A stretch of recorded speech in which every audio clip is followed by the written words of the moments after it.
Bonjour à tous. Comme dans la conférence de lundi, nous avons commencé par une image de Beethoven, vous le voyez, vous se promenez dans la nature, qui était une grande source d'inspiration pour lui.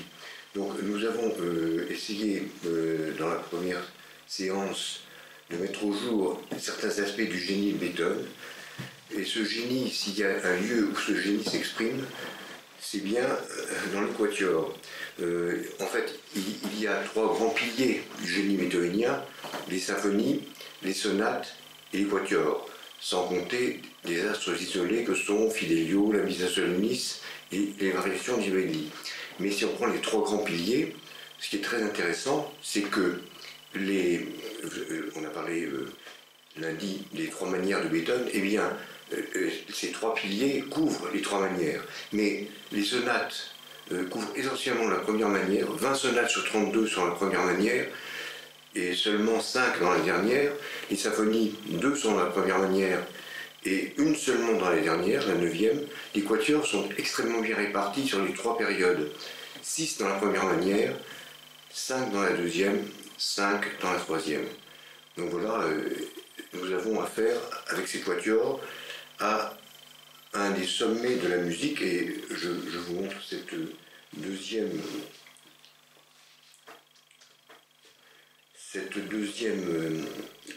image. Donc les quatuors de Beethoven chez le revisionnaire, et ils le sont d'une part en tant qu'œuvre, c'est-à-dire que si on le considère comme une œuvre normale, comme une œuvre de musique classique, ces quatuors se caractérisent par leur qualité exceptionnelle, tant au point de vue du langage, de la forme, de l'architecture, que des paysages expressifs parcourus. Mais c'est aussi des chefs-d'œuvre en tant que quatuor. Et là, c'est singulier, parce que le quatuor est un genre très spécial, et Beethoven est peut-être, de tous les compositeurs, celui qui a le mieux compris, perçu les possibilités de ce genre, qui est un genre dialogique, un genre qui permet justement une espèce de fusion, qui permet que les voix instrumentales soient à la fois fusionnées et indépendantes, personnalisées et donc indépendantes, je disais, et c'est quelque chose et dialogique. Enfin, en fait, Beethoven a inventé ce concept de dialogisme. Il ne l'a pas inventé, il n'a pas créé le mot, mais il a créé la fonction. Le quatuor était de tout temps un genre dialogué. Goethe parlait de dialogue entre quatre personnes raisonnable, Stendhal entre quatre personnes aimables. Avec Beethoven, le quatuor devient un genre où les personnes ne sont nécessairement ni aimables ni raisonnables, mais la conversation devient un dialogue, c'est-à-dire que c'est beaucoup plus intriqué que la conversation où il y a de simples échanges de répliques. Vous avez remarqué que là, ce sont de petites choses, de petits motifs qui peuvent circuler entre les voix de manière tout à fait étonnante, avec une caractérisation extrêmement différenciée des types de dialogues possibles. Alors donc, ce que je passe maintenant à la troisième image, donc les quatuors de Beethoven, alors que Beethoven, je vous l'ai dit hier, avant-hier, est un des grands génies de l'histoire de la musique et de l'histoire de l'humanité, mais il y en a d'autres. Les quatuors de Beethoven, c'est vraiment l'Himalaya du quatuor, et je pense que ce soit les compositeurs, les interprètes, ou le public éclairé, personne ne peut citer un autre ensemble de quatuors qui atteigne le degré de perfection et d'exemplarité de cette somme, de ce cycle des 16 quatuors de Beethoven. Et d'ailleurs, j'en veux pour preuve le fait que chaque compositeur digne de ce nom, lorsqu'il s'apprête à composer un quatuor, regarde quand même du côté des quatuors de Beethoven. Lorsqu'il a commencé ses quatuors, Bartók a relu l'ensemble des quatuors de Beethoven. Et c'est le cas de la plupart des compositeurs de qualité lorsqu'ils ont composé des quatuors. Donc les quatuors de Beethoven, c'est ce que je dis, c'est une sorte d'Himalaya du quatuor. C'est l'Himalaya du quatuor, c'est à la fois le plus haut sommet, et c'est aussi un observatoire. Et on rejoint une chose que j'avais dite dans la conférence l'autre jour, c'est que Beethoven est situé dans le flux histoire, une position tout à fait spéciale qui lui permet de contempler ce qui se passe avant lui et de pressentir ce qui va arriver. Donc l'observatoire des quatuors beethoveniens, c'est effectivement l'intégration de ce qui s'est passé avant lui, à savoir les quatuors les grands quatuors de Mozart et Haydn, dont il a absorbé le sens, la signification et la beauté. Et puis c'est la prémonition de ce que sera l'histoire du quatuor après lui, jusqu'aux influences les plus avancées des compositeurs contemporains. Je passe maintenant à la quatrième image, dans laquelle je voudrais vous donner quand même quelques éléments sur la chronologie. Alors, vous avez un tableau que je vous laisse lire parce que je ne vais pas le commenter en détail, disons mais j'ai essayé de mettre en regard les quatuors désignés par leur numéro d'opus ou leur numéro d'ordre dans la série des quatuors. On verra pourquoi. La date de composition, la date d'édition, les dédicataires, et puis leurs caractéristiques structurales de mouvement et les œuvres composées, les autres œuvres composées dans la même période que les quatuors en question. Vous remarquerez des zones hachurées qui correspondent justement aux transitions entre les différentes manières. Donc, entre l'opus 18 et l'opus 59, les quatuors Razumovsky, se trouve l'épisode que vous connaissez maintenant du testament d'Heiligenstadt, qui est le moment et le texte et le lieu où Beethoven a révélé sa surdité.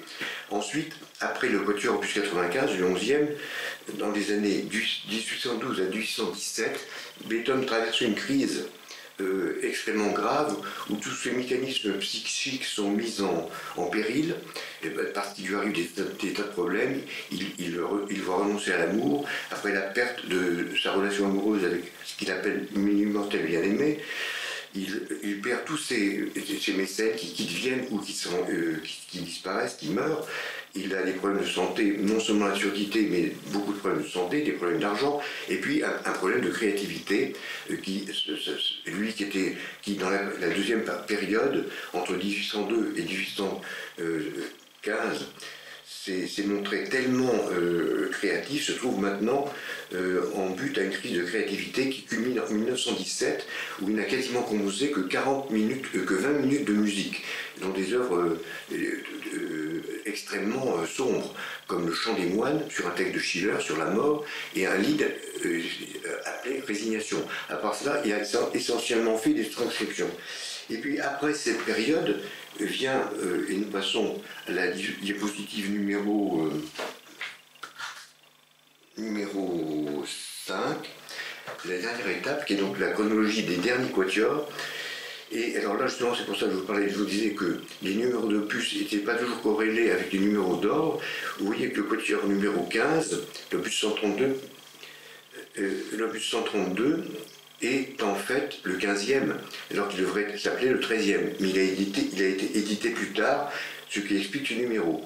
Alors, ce qui est caractéristique, c'est pendant cette période où Beethoven va composer ses derniers quatuors. Ce sont les dernières heures de cette dernière manière, qui est une période de résurrection, comme dit Romain Rolland. C'est-à-dire après cette 1817, qui était une année noire,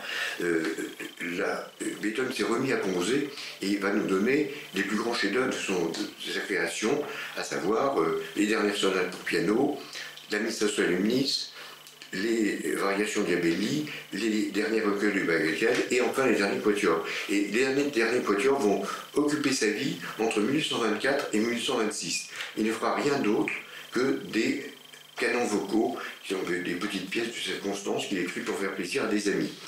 Donc voilà ce qu'on peut dire sur la chronologie de ces quatuors. Maintenant, je vous passe pour vous changer les idées, un portrait de Beethoven au moment où il composait la Missa Solemnis, précisément, donc la dernière période de sa vie, un des tableaux les plus célèbres qui a été fait sur Beethoven, qui est dû au peintre Stiller. Alors maintenant, nous allons essayer de définir les qualités exceptionnelles de ce cycle. Donc c'est un cycle sans équivalent, j'en suis persuadé, je ne suis pas le seul. Et parmi les choses qui permettent de considérer cette exception beethovenienne dans la création des quatuors, il y a, comme on l'a vu pour l'ensemble de ses œuvres, mais de manière plus significative encore, l'ampleur de l'évolution de son style. Et pour vous le montrer, je vais vous faire écouter le début du menuet du 5e quatuor, composé en 1799-1800, et qui est une œuvre tournée vers le XVIIIe, et puis la forge de la deuxième fugue, de la grande fugue, composée en 1825, et qui est une des œuvres les plus prospectives de Beethoven, qui nous plante en plein XXe siècle.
Donc ce rapprochement entre deux œuvres distantes seulement de 25 ans est spectaculaire.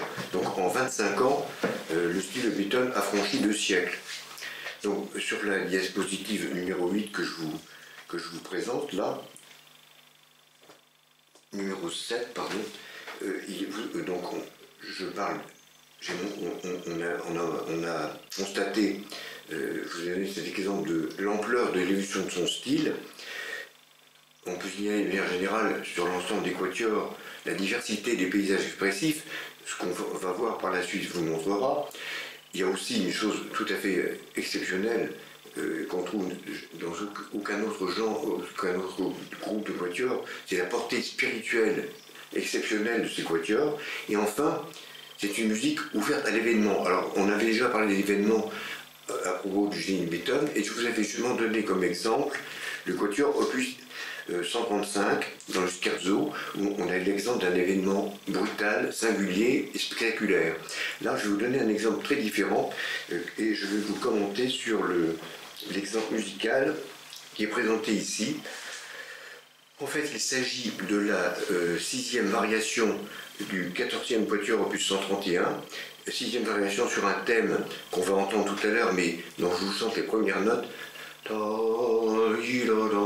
Donc ces 4 notes vont servir de base aux modalités de variation que Beethoven appliquera à chacune des 7 variations du mouvement qui suit le thème. Et là, nous arrivons à la 6e variation, qui commence comme une sorte de psalmodie religieuse. On pourrait très bien se croire dans un couvent cistercien.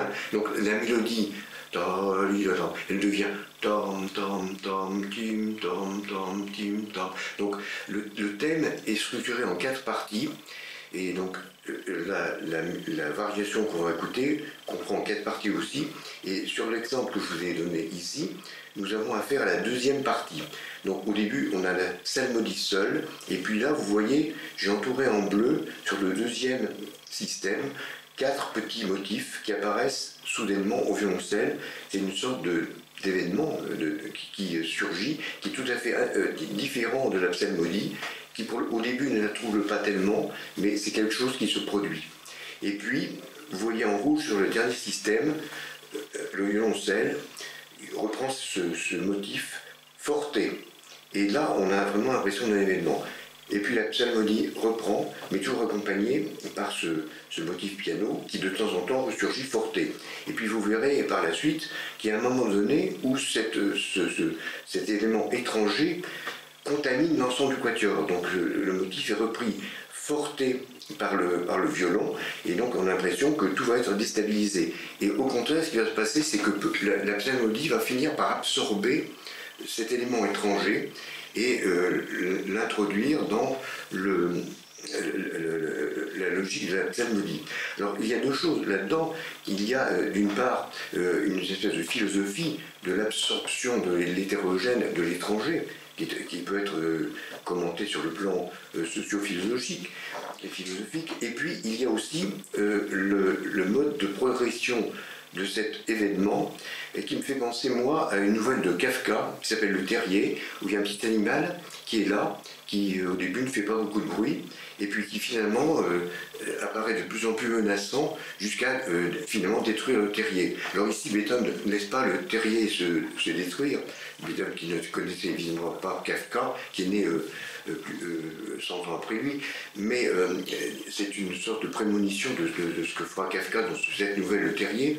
Et donc, au lieu de laisser le terrier détruit par l'événement hétérogène, Beethoven, comme je le disais, va l'assimiler. Donc écoutons cette sixième variation.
Une sorte de dramaturgie de la fusion à partir d'éléments qui viennent perturber cette fusion. Et vous avez remarqué sans doute aussi que lorsque le motif étranger apparaît forté, le quatuor est comme tétanisé. Il passe dans le registre pianissimo, alors qu'avant il était piano. Donc comme s'il y avait déjà un effet de peur et de crainte devant cet événement.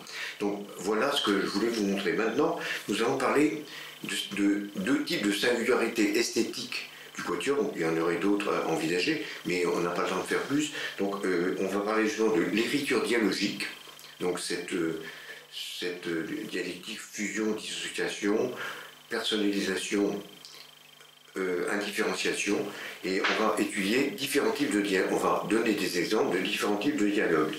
Alors le premier exemple, c'est une sorte de dialogue amoureux qu'on va trouver justement dans le thème qui sert de le thème qui est à la base de la variation qu'on vient d'entendre. Donc là, vous regardez cette image numéro 12 qui présente le thème du quatuor opus 131 et vous voyez, j'ai entouré en bleu le motif Talidalam et vous voyez qu'un compositeur moins génial que Beethoven aurait fait jouer le thème par un seul instrument. Là, il décompose les quatre. Il décompose le thème en petites cellules de 4 notes qui s'échangent entre le premier et le second violon. Et vous remarquerez, j'ai mis ça avec le cercle rouge qui entoure la dernière note du premier motif et la première du deuxième, que chaque fois le motif reprend sur la même note. Et donc il y a une véritable fusion entre les deux voix des violons. Donc c'est une sorte de dialogue amoureux.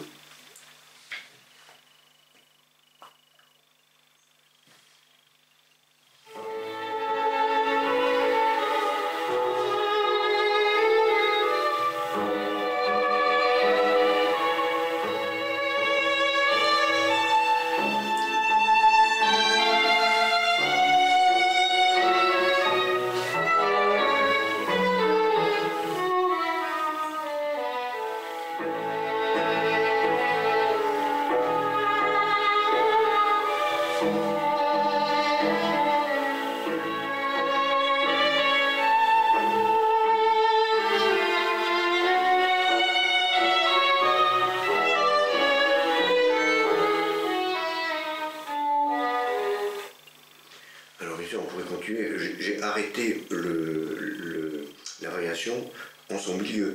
Vous voyez tout à l'heure qu'il y a 4 parties, donc on a écouté ici les 2 premières parties, comme vous voyez sur l'exemple là. Je passe maintenant à la diapositive numéro 13, où on va parler de dialogue fusion. Donc nous étions dans le dialogue amoureux, dialogue fusion, et je prendrai comme exemple le début du quatuor opus 135, le lento assai, le assai lento, le mouvement lent, 3e mouvement. Donc, vous voyez sur cet exemple 2 mesures avec des motifs qui sont précédés d'angles rouges dans les 2 premières mesures, puis le thème qui apparaît à la 3e mesure avec un angle vert. Mais et vous voyez en bleu que les 4 voix qui sont parties au début dans les 2 premières mesures séparément, les unes après les autres, se fondent dans un accord crescendo avant que le thème ne soit énoncé. Alors, encore une fois, un compositeur moins génial que Beethoven aurait commencé directement par ce thème, qui est un thème superbe, sublime, que d'ailleurs Mahler reprendra presque note à note dans l'adagio de la 3e symphonie. Donc on va écouter, faites attention en particulier aux 2 premières mesures, la manière dont les voix se fondent les unes dans les autres pour créer ces décors fusionnels, et puis on écoutera le thème de ce 3e mouvement de l'opus 135, qui est aussi un mouvement à variation. Donc c'est le thème, on écoute les premières mesures du thème.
j'insiste sur le fait que ces deux premières mesures sont fondamentales pour nous mettre dans cet état de réception intense de la beauté qui arrive. Donc Beethoven, non seulement ces mesures ont un rôle fusionnel, les voix entre les unes après les autres et se fondent, mais en même temps, c'est avant que le discours musical ne s'installe, deux mesures qui nous demandent la concentration nécessaire pour écouter ce qui va venir.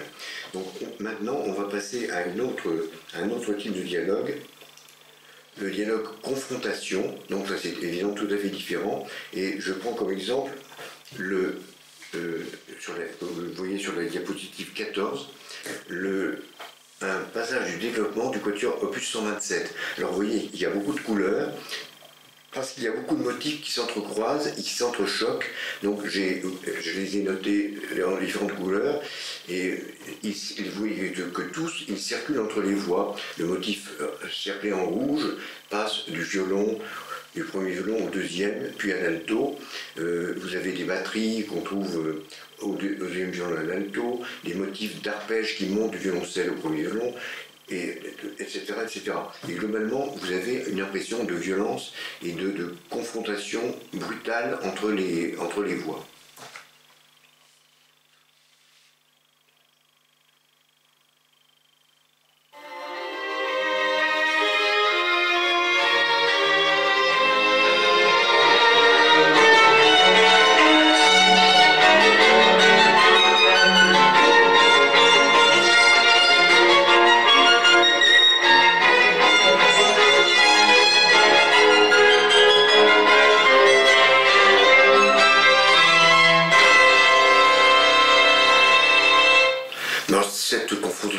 Débouche encore une fois sur une fusion. On en reparlera parce que cet accord-là va jouer un rôle très important dans le quatuor opus 127 dont on parlera tout à l'heure. Mais revenons aux singularités esthétiques, l'écriture dialogique. Donc ce transparent, cette image numéro 15 nous redonne l'écriture dialogique avec la notion de coopération. En fait, c'est quasiment du jeu. Et il s'agira du final du quatuor opus 5902, le 8e quatuor. Donc vous allez entendre le thème, et puis ensuite, ce qui se passe quelques mesures après, vous avez la tête, le thème c'est Tilalim, Talam, Palam, Tilala, et ce petit motif Tilala, vous le voyez ici sur l'exemple, sur l'image, la 16e image que vous avez là, tout en haut, j'ai cerclé en rouge le petit motif Tilala que vous voyez circuler entre les voix. Donc j'ai cerclé le motif en rouge puis en vert, mais chaque fois vous voyez à quel point ici, comment il circule, et en vert j'ai noté le fait que la circulation n'est pas du tout prévisible. C'est quasiment aléatoire. Au début, ça a l'air de s'alterner, de monter, de descendre, et puis ensuite, ça se passe un peu n'importe comment, et puis, quand même, ça se reconstruit pour arriver à une fusion qui ramène le thème du refrain qu'on a entendu au début. Donc, on va écouter successivement 7 secondes du refrain, et puis on passera... On sautera une cinquantaine de mesures pour arriver à ce passage de coopération entre les voix, de jeu, comme un jeu de ping-pong où les 4 instrumentistes se renvoient une balle.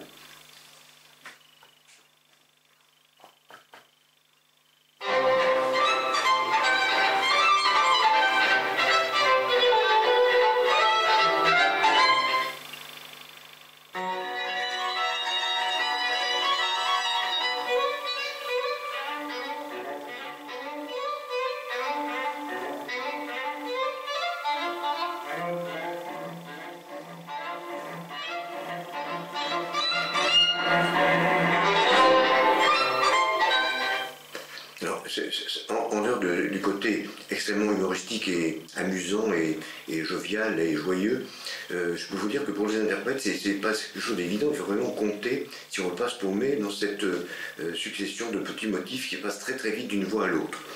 Alors maintenant, on a fini ce que je voulais vous montrer sur les singularités esthétiques d'ordre dialogique. Maintenant, j'en viens à des singularités esthétiques moins reconnues et pourtant tout à fait importantes, c'est des sonorités esthétiques sonores. Beethoven était un poète en son, il se disait lui-même, je vous l'ai dit lundi, Tondichter, poète en son, et donc on peut se dire que le quatuor c'est un genre monochrome où il n'y a pas beaucoup de possibilités de faire de recherches sonores. Et bien justement, comme pour le piano, le quatuor permet des recherches sonores tout à fait, même encore plus que le piano, parce qu'il y a des modes de jeu spéciaux qui seront utilisés au XXe siècle. Beethoven les utilise peu, mais néanmoins, il va déjà utiliser sul ponticello à la fin du scherzo du 14e quatuor, opus 131. Donc on va faire une sorte de florilège de quelques sons, quelques qualités sonores particulières qu'on trouve dans le quatuor de Beethoven, mais commençons par ces sons grinçants qui apparaissent dans la coda du 14e quatuor. Vous entendrez avant les sons grinçants du ponticello, où les instrumentistes jouent sur le chevalet, vous entendrez aussi l'utilisation de pizzicato.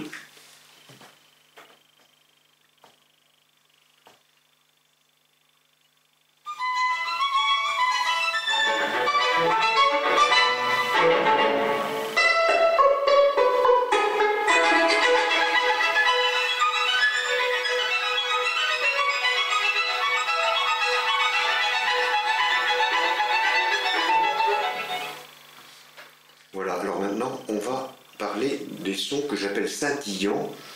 Donc nous allons être sur l'image 18 et 19, la 19 dans laquelle je vais vous montrer un exemple du trio du scherzo, du premier scherzo de l'opus 132, du 15e quatuor. Donc vous voyez que la partie de violon, j'ai marqué en rouge une note tenue, c'est comme un motif de vielleux sur lequel s'incruste une mélodie qui monte dans l'espace, et pendant qu'il y a l'accompagnement du second violon que vous voyez là. Et donc, globalement, l'effet produit est un effet de scintillement sonore, et qu'on va écouter.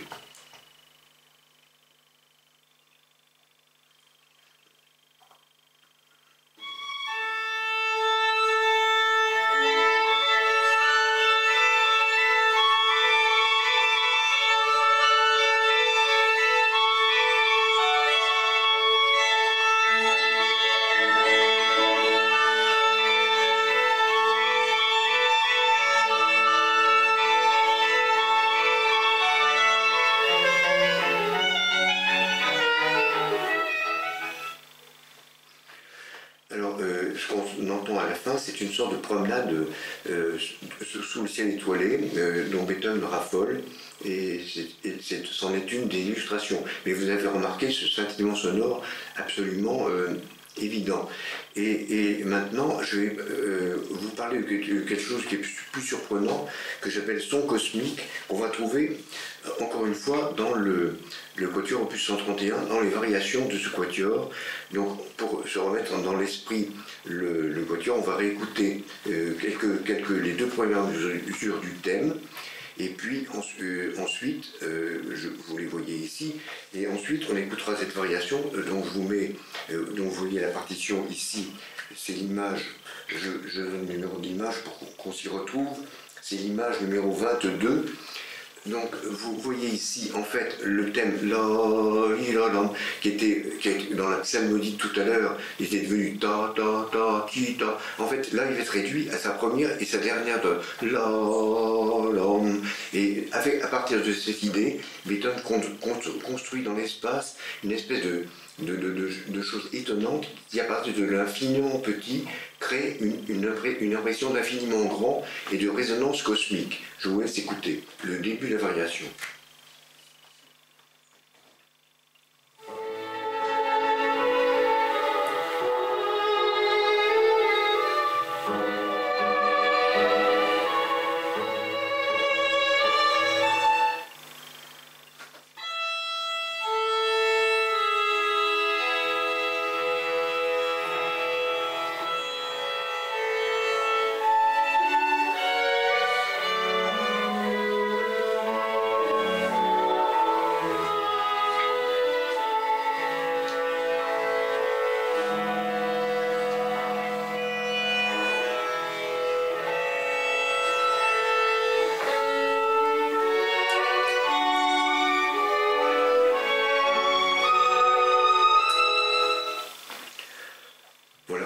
vous avez remarqué, je vous ai fait écouter de nouveau le thème, quelques minutes du thème, pour que vous voyez d'où ça vient et à quelle distance Beethoven arrive à faire des variations sur un motif qu'il respecte, qu'il varie pour créer des effets sonores incroyables comme celui que vous avez entendu là. Alors maintenant, on va passer à l'image 23, aux images 23 et 24. 23 vous indique simplement que nous allons maintenant découvrir des sons fourmillants et ça va se produire sur la partition qui est l'image 24 du final de l'opus 27. Donc on va écouter successivement le thème, qui est un thème de ronde, joyeux, et puis vous allez voir ensuite qu'il y a une espèce de... on va passer quasiment tout le mouvement pour arriver juste avant la coda à l'expression d'un thème qui est extrêmement jubilatoire, presque rustique et paysan, et puis qui débouche sur une coda où véritablement on passe à travers un tri qui dure un certain temps à un autre univers. On change totalement d'univers. On passe de l'univers terrestre et joyeux et rustique à quelque chose d'immatériel et une sorte de fourmillement sonore qui annonce d'une certaine manière les textures de Debussy. Et puis je vous signale aussi que le thème qu'on va entendre, ce thème de ronde, est transformé rythmiquement de telle manière qu'il ressemble presque déjà au leitmotiv de Siegfried dans Siegfried, dans le crépuscule des dieux, et donc il faut bien dire, il faut savoir que Wagner s'est beaucoup inspiré des dernières quatuors de Beethoven, et les Wagneriens reconnaîtront l'emprunt fait par Wagner à ce motif.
Voilà, on a fini la première partie de cet exposé où je vais vous montrer certains aspects des singularités et de la magnificence sonore du paysage des quatuors de Beethoven.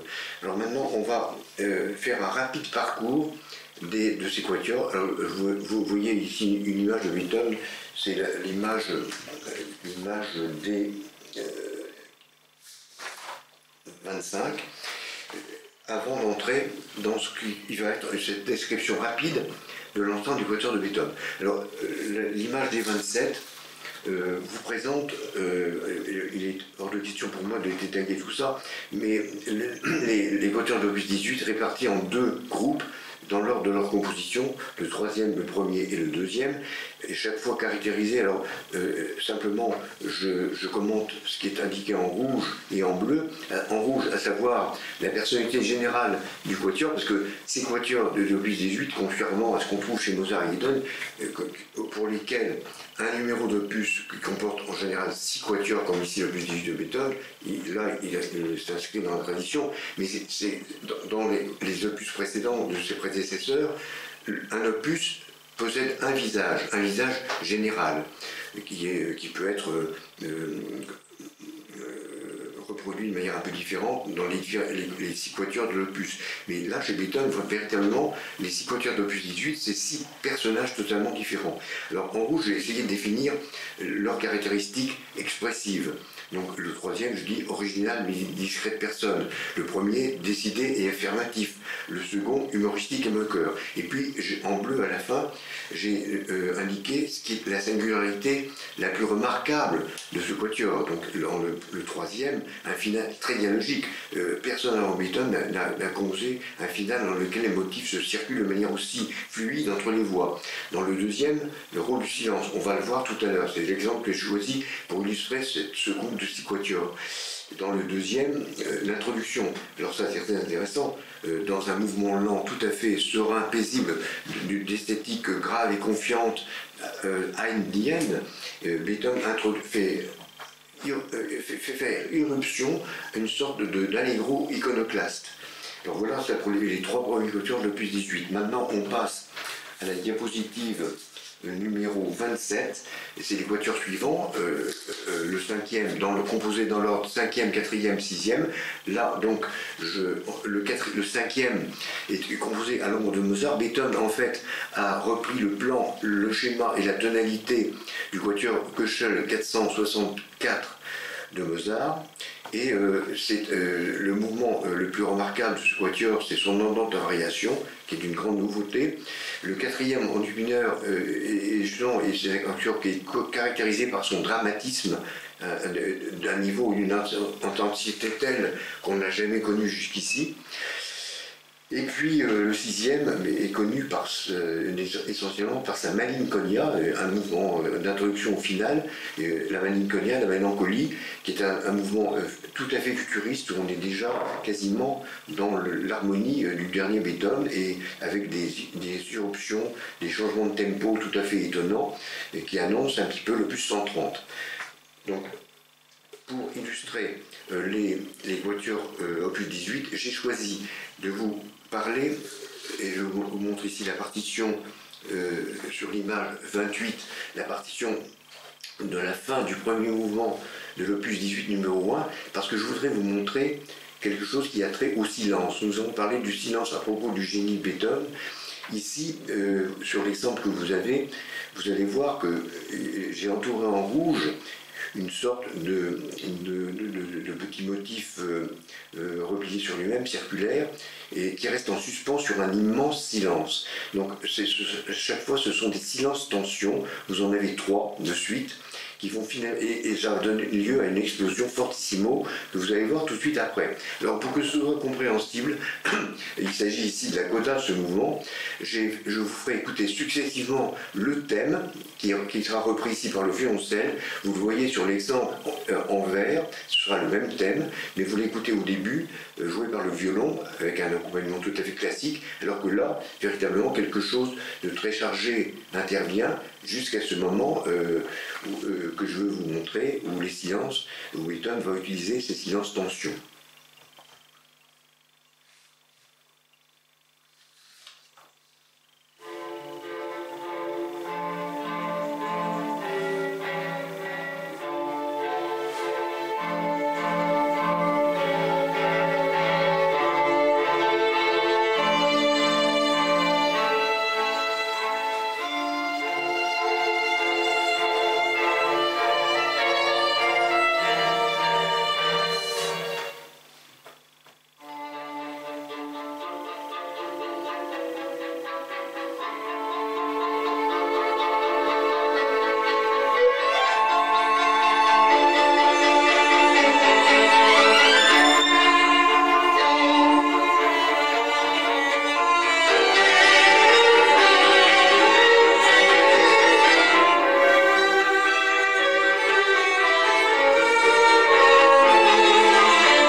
Alors, dans ce mouvement, vous avez remarqué la manière dont le thème initial est dramatisé dans cette coda, mais dans ce mouvement, en dehors de ces silences que je vous ai fait écouter, de manière générale, le silence est un élément extrêmement important de l'écriture du mouvement, et c'est dans ce mouvement que Beethoven a peut-être utilisé les silences les plus longs jamais utilisés dans un quatuor à la fin de l'exposition de ce mouvement.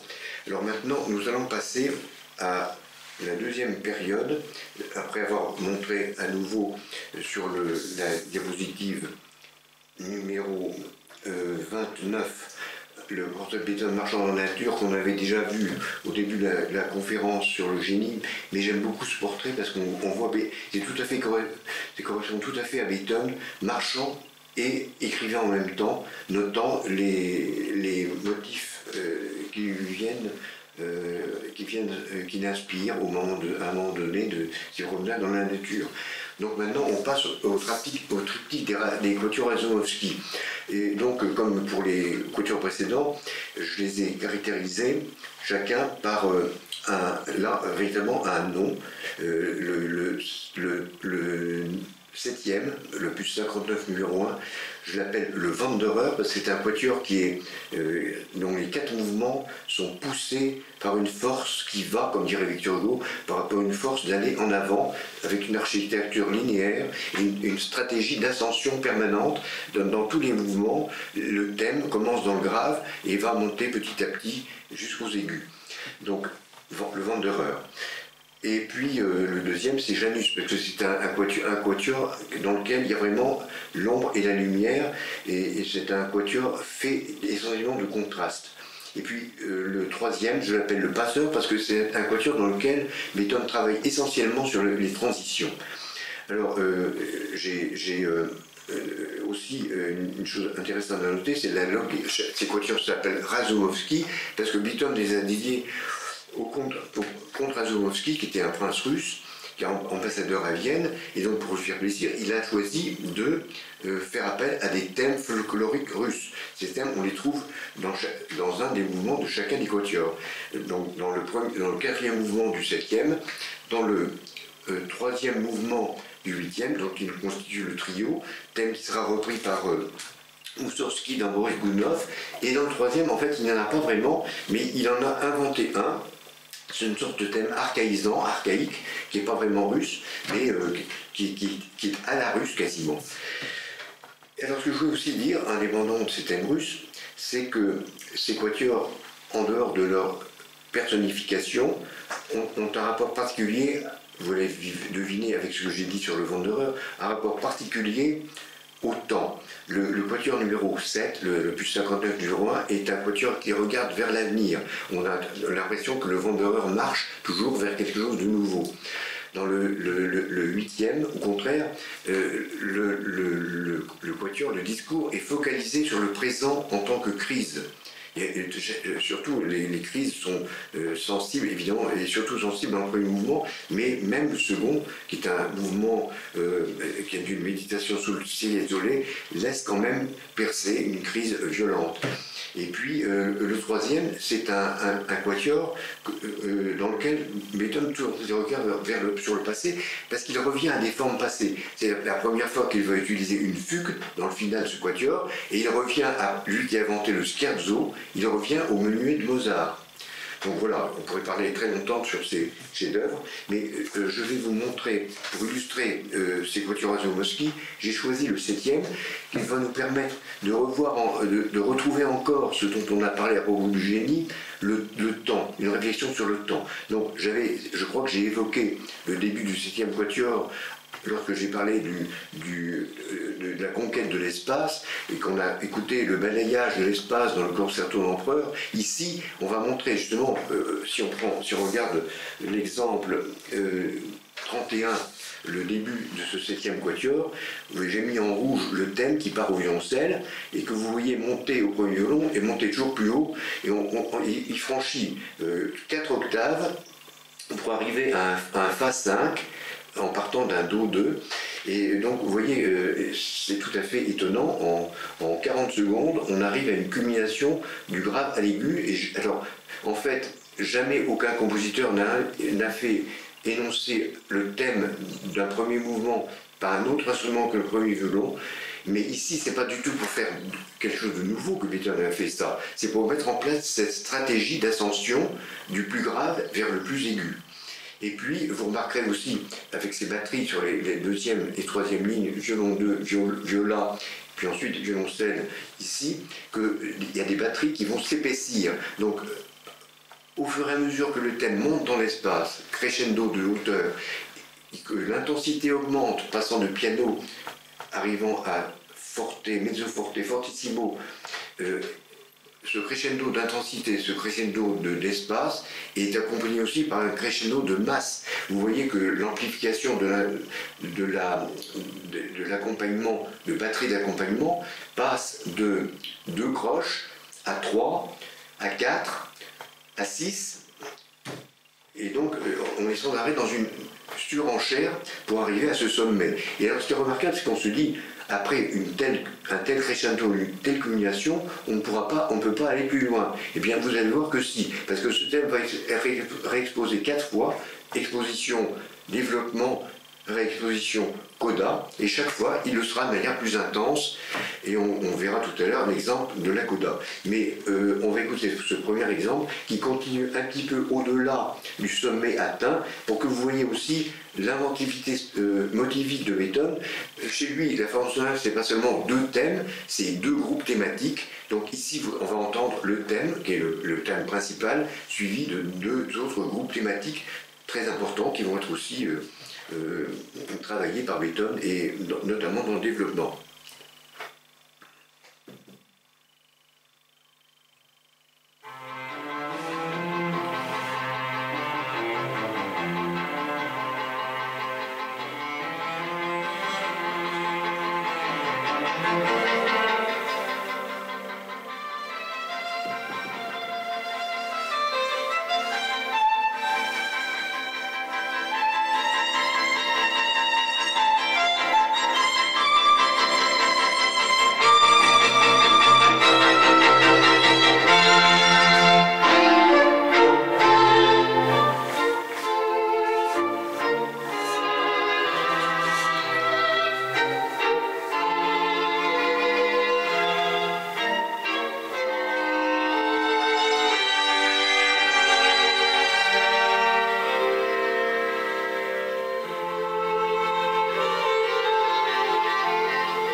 Alors, grande inventivité mélodique, évidemment, dans ce début de mouvement. Après le premier thème, vous avez vu faire son ascension jusqu'à cette culmination impressionnante.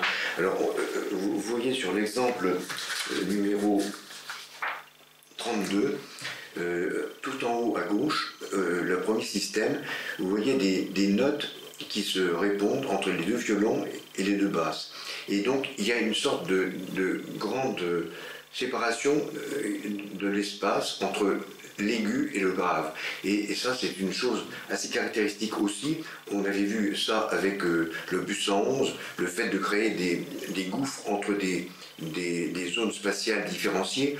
Ici, on a un peu ça. Donc le Wanderer, puisqu'il s'agit de Wanderer, semble s'arrêter pour contempler l'espace parcouru, et du haut où il se trouve, il regarde le bas, où se trouve la vallée. Donc ça, je voulais vous signaler ça. On va écouter ce passage, et puis on en arrivera aux procédures d'approche de la réexposition du thème dans la coda. Alors le thème ici est énoncé harmonisé aux 4 voix, avec des sforzando à contre-temps, qui donnent une énergie considérable à ce thème. Donc vous allez voir, à partir de cette scrutation de l'espace, la manière dont le thème, dont les procédures d'approche du thème se construisent. Donc vous allez suivre avec les couleurs que je vais indiquer. Vous voyez que le petit motif de croche en verre prend possession de tout l'espace, jusqu'à ce qu'il culmine dans la coda.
fait oublier de vous dire que l'exemple musical commençait un petit peu avant cette scrutation d'espace dont je parlais, mais je pense que vous l'avez reconnu et remarqué.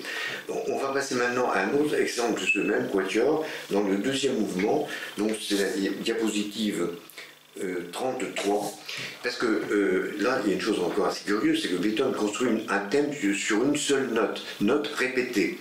Et donc, d'ailleurs, c'était tellement étrange que lorsque le quatuor a été créé, le violoncelliste Rönnberg a piétiné la partition de Rage en disant que ce n'était pas de la musique.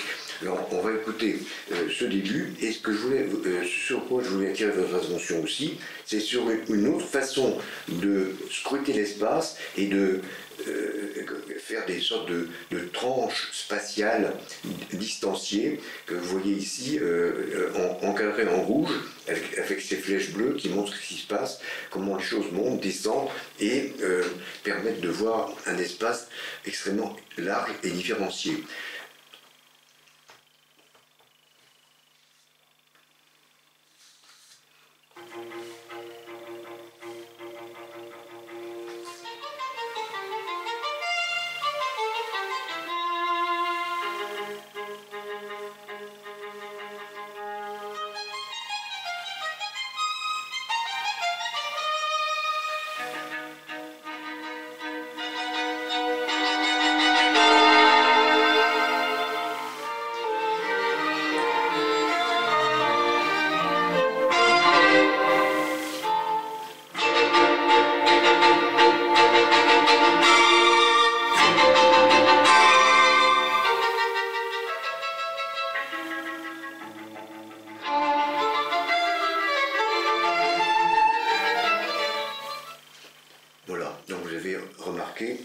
Ce qui s'est passé et l'inventivité rythmique tout à fait étonnante aussi de ce mouvement. Alors maintenant, je vais vous donner sur l'exemple, sur la diapositive numéro 34, quelques éléments sur les quatuors médians, parce qu'après les trois Razumowski, quelques années plus tard, Beethoven va composer deux quatuors, le plus 74 et le plus 95, qui sont deux quatuors radicalement différents. Donc tous les opposent. Donc d'un côté, le plus 74, je l'ai écrit ici, lumineux, pastoral, lyrique, expansif, et en face, le plus 95, sombre, psychologisant, je veux dire, il est beaucoup plus centré sur l'âme personnelle que sur la nature, comme le plus 74, tragique au lieu de lyrique, concentré au lieu d'expansif. C'est un quatuor, le 74, le 10e, un quatuor qui apprivoise et séduit. Le 95 est un quatuor qui empoigne et hypnotise. Le 74 fait penser à Mozart et Schubert. Il annonce Schubert, notamment dans son deuxième mouvement, lent, à variation double. Et en revanche, le 11e annonce Bartók, notamment dans son mouvement lent, où il y a une fugue qui est quasiment bartokienne. Voilà, malheureusement, je n'ai pas le temps de m'y étendre davantage, mais lisez ce que j'ai pu écrire sur le sujet, si vous voulez, si vous avez le temps de noter des choses qui peuvent vous intéresser. Un portrait de Beethoven vieillissant, que j'aime beaucoup, au crayon. Et puis nous arrivons maintenant au dernier quatuor. Donc là, j'en suis à la diapositive numéro 36, que je vais commenter un petit peu, parce que ces derniers quatuors, composés de 1824 à 1826, en 3 ans, montrent une évolution absolument radicale. Alors ces quatuors ont chacun une personnalité comme les Razumowski, mais encore plus nette. Donc j'ai donné comme titre au 12e L'Ange au sourire, parce que c'est un quatuor, c'est une œuvre absolument sans ombre, quasiment. C'est une œuvre d'un lyrisme fou. C'est rarement, je crois qu'il y a peu d'œuvres de Beethoven qui utilisent aussi bien, aussi profondément la veine lyrique. Et puis le 15e suivant, je l'appelle le Sphinx parce que c'est un quatuor qui commence par une sombre question, un motif qui d'ailleurs va se retrouver sous des formes différentes dans l'ensemble des quatuors, si bien que certains ont pu penser que Beethoven avait construit l'ensemble de ces derniers quatuors sur un motif générateur de 4 notes. D'ailleurs, le motif c'est un motif qui reprend 3 des 4 notes en question. Et il dépend aussi de ce motif générateur. Donc, le quatuor opus 130, le 13e, de 1825, je l'appelle Janus, parce que c'est un quatuor qui a aussi des visages opposés, et une dialectique de tempo lent et de tempo rapide, notamment.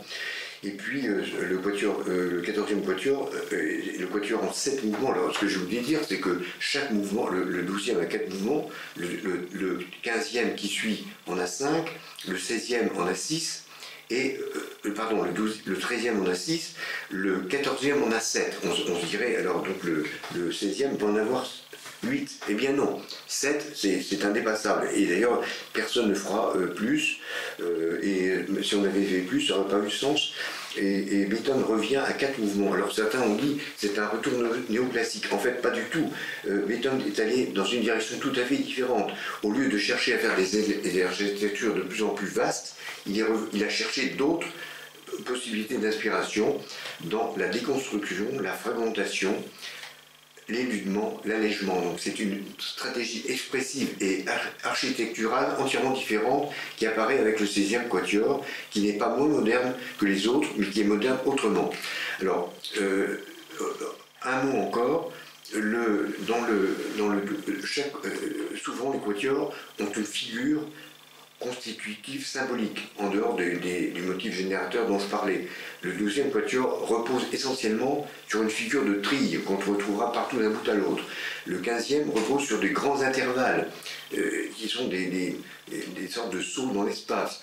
Le 13e repose sur des oppositions forte et piano, des contrastes de blocs. Et alors le 14e repose sur des changements de tempo. Il y a environ 50 changements de tempo dans cette œuvre, ce qui est tout à fait incroyable. Et donc le 16e, c'est quelque chose de tout à fait différent. C'est un quatuor qui travaille sur la problématique gravité, légèreté, et c'est pour ça que je l'ai surnommé l'insoutenable légèreté de l'être, en référence à Kundera. Donc les autres, vous voyez, l'ange au sourire, le sphinx, Janus, le quatuor cathédrale, parce que le 14e quatuor a 7 mouvements, comme les 7 parties d'une cathédrale, et il y a bien des raisons qui me permettraient de vous montrer que ce quatuor est une métaphore de la cathédrale, pas seulement parce qu'il a 7 mouvements et qui ressemble au parcours d'une cathédrale, mais pour bien d'autres raisons, notamment spirituelles. Mais comme le temps passe, je voudrais j'ai choisi chaque fois d'illustrer l'ensemble d'un groupe de quatuors de la série, donc les 6 premiers par le premier, les Razumowski par le 7e. J'ai choisi d'illustrer les derniers par le premier mouvement du 12e qui a une structure extrêmement particulière, et il va nous permettre encore une fois de retrouver des choses dont nous avons parlé à propos du génie, notamment sur le silence. Donc nous sommes sur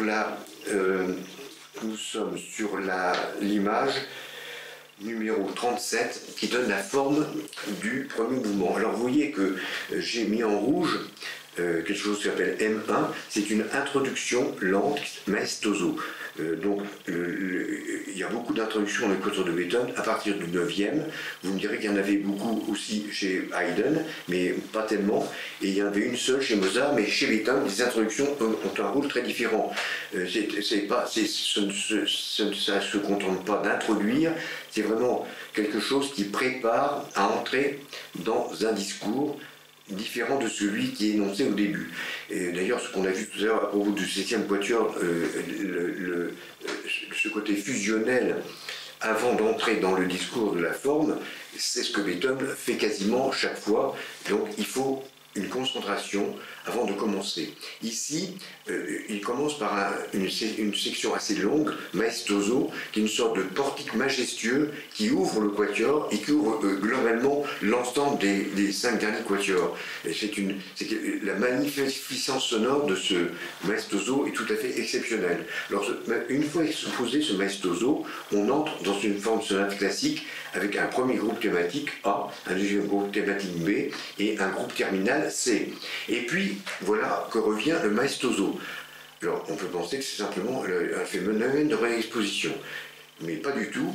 Alors, parce qu'on va passer au développement qui va être construit sur les thèmes de la première partie allegro, parce que j'ai oublié de vous dire que le maestoso, c'est un tempo lent qui précède l'écriture de forme sonate avec les thèmes A et B dans un tempo allegro, et que de même après le deuxième maestoso, on va retrouver le tempo allegro dans le développement qui va être traité, qui va traiter les différents thèmes, notamment le thème A de la forme sonate. Puis au milieu du développement revient encore le maestoso. Et alors ça c'est tout à fait étonnant parce qu'on pouvait l'attendre au début de la exposition. Et là, il n'arrive pas. En revanche, voici que dans la coda, vous voyez ici un trait rouge, on s'attend à ce que le maestoso arrive à nouveau. Pourquoi est-ce qu'on s'attend à ce qu'il arrive? Parce que Beethoven utilise des procédures d'approche de ce maestoso qui le font pressentir. Mais, chose étonnante, le maestoso n'arrive pas. Et donc, alors que chaque fois qu'il est, ces occurrences précédentes, il était arrivé chaque fois de plus en plus haut, vous voyez au début, j'ai noté ici mi bémol 3, ensuite sol 4, ensuite do 5, on s'attend à ce qu'il arrive au niveau sol 5. C'est pour ça que j'ai fait cette ligne virtuelle. Mais pas du tout, il n'arrive pas. Et à la base de ça, il y a un silence. Silence, ellipse. J'en parlais, je crois, lundi, une ellipse quasiment stendhalienne. Et après ce silence, ellipse, transfiguration. Il y a une coda transfiguration et même une coda transcendance. Et le petit motif que vous allez entendre au début du thème A, va être repris comme une litanie et comme une sorte de psalmodie litanie, et sur laquelle va se dérouler une grande phrase comme un cantus firmus qui nous mène au paradis, qui va être d'ailleurs une introduction au deuxième mouvement, qui est un mouvement d'une grande profondeur et d'une grande intériorité.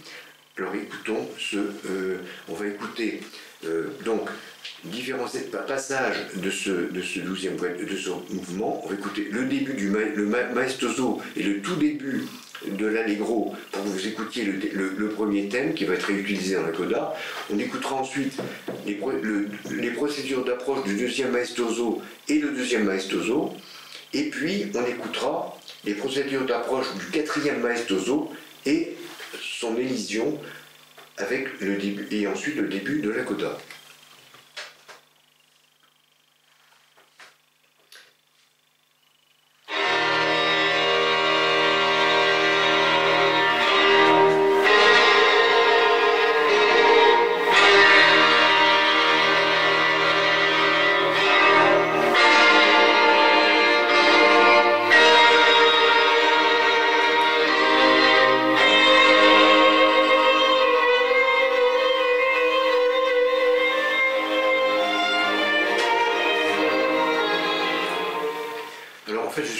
Je croyais que j'avais mis tous les exemples dans sur le même extrait musical, mais pas du tout. Et donc, je vous montre la partition des 38, où il y a ce que je vous avais dit, le maestoso que vous voyez monter de mi bémol à si bémol ici, cette sorte de pseudo-tri encadré en vert, et puis le début du thème que vous avez entendu avec le petit motif kilali lala qu'on va entendre plus tard. Alors maintenant, ça c'était la diapositive numéro 38. Maintenant, je passe à la diapositive numéro 39, avant que vous entendiez le deuxième extrait. Donc, vous voyez en bleu le thème A, et donc vous allez retrouver ce tri structural, et puis en rouge ici, les procédures d'approche qui annoncent l'arrivée du deuxième maestoso que vous voyez là, qui monte cette fois de sol à ré. Donc vous voyez qu'il est beaucoup plus haut que tout à l'heure, et qui va aussi déboucher sur une sorte de pseudo-tri et reprendre le thème de l'allegro. Donc on va écouter ça. Donc vous allez vous pénétrer de la manière dont le maestoso est introduit, comme ça vous comprendrez pourquoi lorsque le quatrième maestoso est préparé, c'est bien une préparation et c'est donc une déception qui n'arrive pas, une déception relative, puisqu'on va arriver au contraire à quelque chose de bien plus sublime.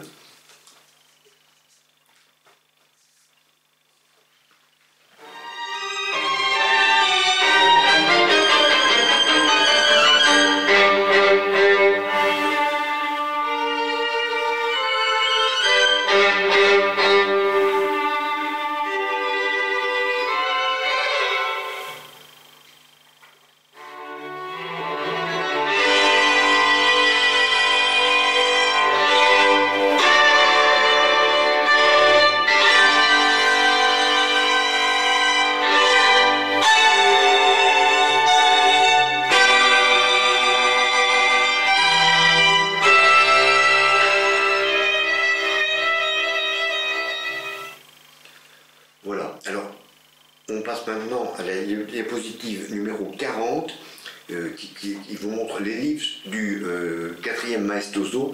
Donc sur cette diapositive, vous voyez encore une fois le thème A, et puis ce qui le suit, ce sont les procédures d'approche identiques à celles que vous avez entendues, et puis ce grand silence encadré en rouge, qui est un silence ellipse, et puis ensuite ce passage de transcendance, où vous voyez le motif principal, thématique, litanique, et puis entouré en vert, ce cantus firmus qui commence d'abord au violon, qui va passer à toutes les voix, et qui va monter de plus en plus haut dans l'espace, et nous emmener au paradis.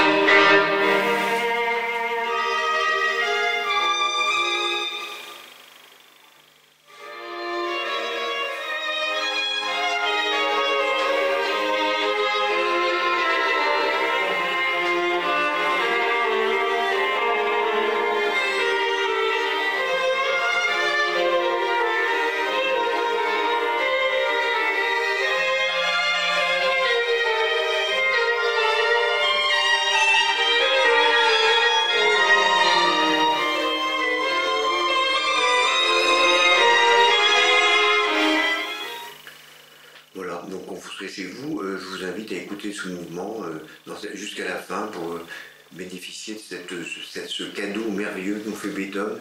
Et vous verrez, on parlait des fins, parfois tonitruantes de Beethoven, vous verrez à quel point ce mouvement se termine dans une légèreté insoutenable. Maintenant, on passe à l'image 41, où je vous montre un portrait de Beethoven un peu ronchonnant, vieillissant, mais que j'aime beaucoup, qui servait de couverture à l'intégrale du Quatuor hongrois lorsqu'il est sorti en disque noir dans les années 55-60. Et maintenant, pour terminer, je voudrais, dans les 4 images qui me restent, vous parler un petit peu d'une chose dont on n'a pas du tout parlé jusqu'ici. C'est des architectures absolument incroyable que Beethoven a inventé dans ses quatuors. Alors, Beethoven était un grand architecte. J'ai parlé hier de cet équilibre remarquable entre sa pensée affective qui permettait de faire de lui ce compositeur généreux qui nous donnait des mélodies sublimes à écouter, mais c'est aussi une pensée logique d'un architecte qui a construit des formes et des architectures que personne d'autre avant lui n'avait envisagées et que peu après lui ont réussi à dépasser. À vrai dire, par exemple dans le domaine du quatuor que je connais un petit peu, je ne connais le seul exemple d'une architecture que Beethoven n'ait pas pressentie, c'est Bartók dans son 6e quatuor, où il y a une sorte de glissement progressif d'une introduction lente qui envahit peu à peu tout le champ du quatuor. Mais disons tout le reste, que ce soit la suite lyrique de Berg ou d'autres choses, Beethoven l'a pressenti dans ses quatuors. Ici justement, on commence avec la diapositive 42, où je vous donne un exemple de l'opus 132, qui est où Beethoven a inventé en fait les futures formes en arche de Bartók.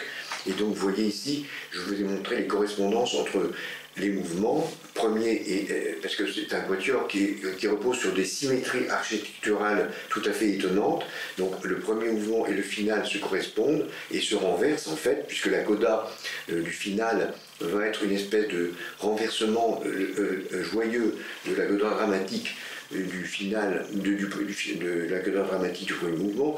Les deux scherzo se répondent, et puis au sommet de l'édifice, un mouvement qui est totalement indépendant de tout le reste, et qui est le chant de reconnaissance à la divinité, qui au lieu d'être écrit dans une tonalité, est écrit dans un mode, le mode lydien. Alors hier, lundi, on a parlé du mode dorien à propos de Let Incarnatus de la Missa Solemnis. Donc Beethoven était très intéressé par les modes anciens, et là, pour exprimer sa reconnaissance à la divinité, il a choisi donc le mode lydien, qui était le mode qui était en principe censé guérir les maux de l'âme et du corps. je n'ai malheureusement pas le temps de parler de cet immense chef-d'œuvre et de ce mouvement qui est un des sommets de la littérature musicale. Et je passe à la diapositive 43 pour vous montrer l'architecture en 6 mouvements de l'opus 130. Alors c'est une architecture très différente. Et en fait, Beethoven a... Je prends dans la version initiale de 1825, Beethoven a terminé son quatuor par une œuvre qui s'appelle la Grande Fugue, qui est une espèce d'immense pilier. Et donc, ce quatuor qui est composé de choses assez disparates, donc 2 grands mouvements qui se répondent un petit peu, le premier est la Grande Fugue, encadrant des mouvements, deux sortes de bagatelles, que vous voyez en rouge ici, un presto, et puis la latenza tedesca. Et puis 2 mouvements lents de forme assez particulière et d'expression aussi assez particulière. Et les flèches que j'ai montrées ici vous montrent qu'il y a une sorte d'enfoncement dans la gravité, jusqu'à cette fameuse cavatine. Cavatine, ça veut dire creuser, qui est une des pages les plus sombres, les plus douloureuses, sombres non pas, mais les plus douloureuses de Beethoven, avec ce passage central, noté beklemmt, angoissé, et dont on dit que ce mouvement est le seul mouvement pour lequel le confident de Beethoven, dans ces dernières années, a vu Beethoven pleurer. Donc voilà. Et alors, vous voyez ici une petite flèche bleue, parce que ce qui fait l'unité de ce quatuor disparate, dans ses formes, c'est que chaque mouvement est centré vers ce que j'appelle le cœur secret. Il y a dans chaque mouvement quelque chose de caché qui est révélé à un moment donné par l'écriture, et donc c'est quelque chose de particulier. Donc c'est effectivement le beklemmt dans la cavatine, mais c'est d'autres choses dont malheureusement je ne peux pas parler ici, mais si on a d'autres occasions, le quatuor opus 130 mérite une conférence d'1h30 à lui tout seul, d'ailleurs de même que chacun des derniers. Donc je passe maintenant à l'architecture de l'opus 131, qui est donc la diapositive D44.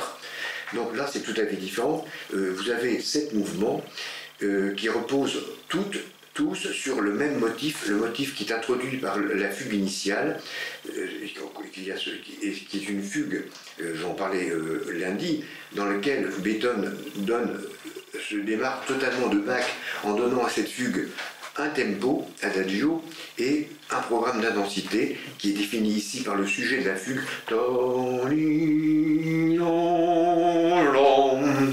Voilà, donc c'est ça qui va constituer, ces 4 notes vont constituer le motif générateur de l'ensemble des 7 mouvements de ce quatuor. On le retrouvera sous une forme ou une autre, avec des notes dans un ordre différent, ou quelques notes de ce motif générateur dans l'ensemble des mouvements.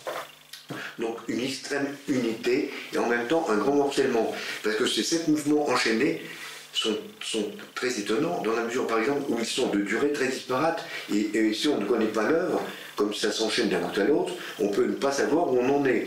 Je connais des auditeurs qui pensaient qu'on en était au 5e mouvement, alors qu'on était simplement dans une variation du 4e mouvement. Vous voyez ici les variations du 4e mouvement, cette variation à part du thème, mais elles sont tellement différentes. Il a créé des paysages sonores et psychologiques tellement différents de l'une à l'autre qu'effectivement, il y a autant de différences entre 2 variations de ce mouvement, pourtant reposant sur le même thème. Il y a autant de différences entre 2 variations qu'entre 2 mouvements d'un même quatuor. Et en même temps, il y a une grande unité, parce que tout repose finalement sur les mêmes motifs de base.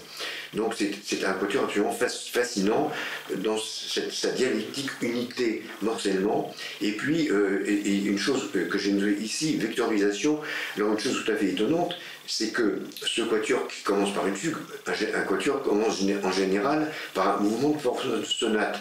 Or, ce quatuor, il faut attendre le 7e mouvement pour qu'on ait un mouvement de forme sonate. Et donc, il y a une sorte de vectorisation de tout le quatuor vers son final, et ce final lui-même a une forme très particulière parce que l'exposition est plus courte que le développement, plus courte que leur exposition, plus courte que la coda. Donc plus ça va, plus on va vers quelque chose d'immense. Et donc c'est vraiment un quatuor dans lequel le temps a une dimension considérable. Et la forme de ce quatuor inspirera non seulement Bartók dans son quatuor opus 7, son premier quatuor, qui est effectivement vectorisé aussi vers son final, mais il inspirera aussi Schoenberg dans son quatuor opus 7. Alors pour terminer, je passe à la diapositive 15, parce que je ne voudrais pas terminer sur un discours, mais terminer sur de la musique. Et je voudrais vous faire écouter l'introduction du final du 16e quatuor, le grave Manon Troppo, qui est donc une illustration de ce que Beethoven a écrit en tête du mouvement, Muss es sein, et avec la réponse, es muss sein, le faut-il, il le faut. Nous allons écouter seulement Muss es sein, le faut-il, pour que vous soyez pénétrés par cette gravité que Beethoven nous donne, et par cette inquiétude, par cette question, parce que Beethoven est un compositeur affirmatif qui va vers la joie, qui cherche toujours à donner la joie au-delà de la souffrance, est aussi un compositeur qui nous questionne. Il ne fait pas que nous apporter des réponses, il nous met en face de questions. Et donc, dans cette dernière œuvre qu'il a composée, Beethoven a mis en forme et a donné un nom à cette question qui est la question des questions, Muss es sein, le faut-il. C'est une question abstraite sur laquelle on peut faire rejaillir l'ensemble des questions que Beethoven pose implicitement dans son œuvre.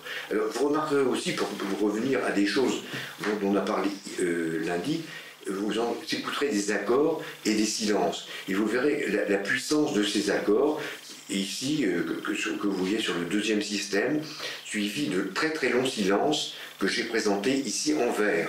Donc, le motif Muss es sein,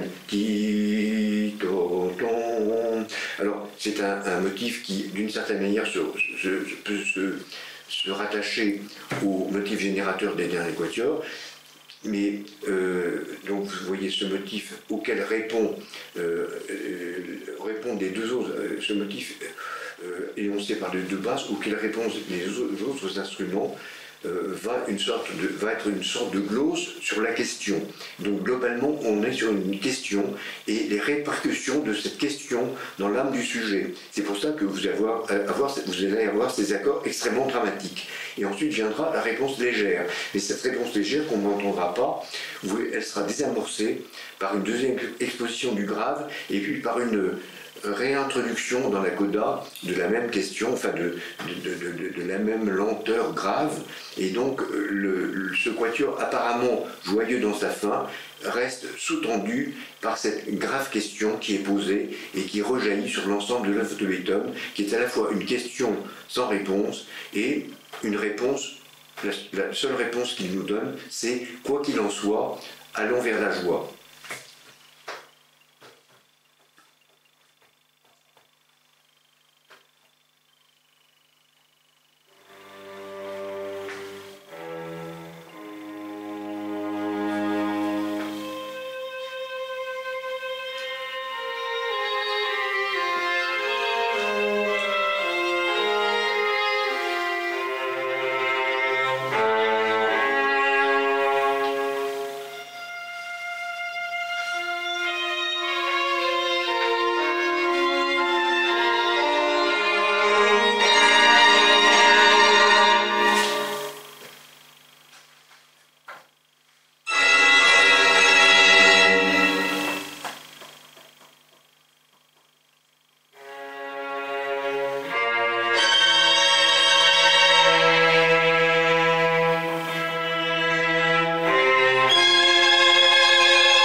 Voilà, merci de votre écoute et surtout écoutez tous les jours.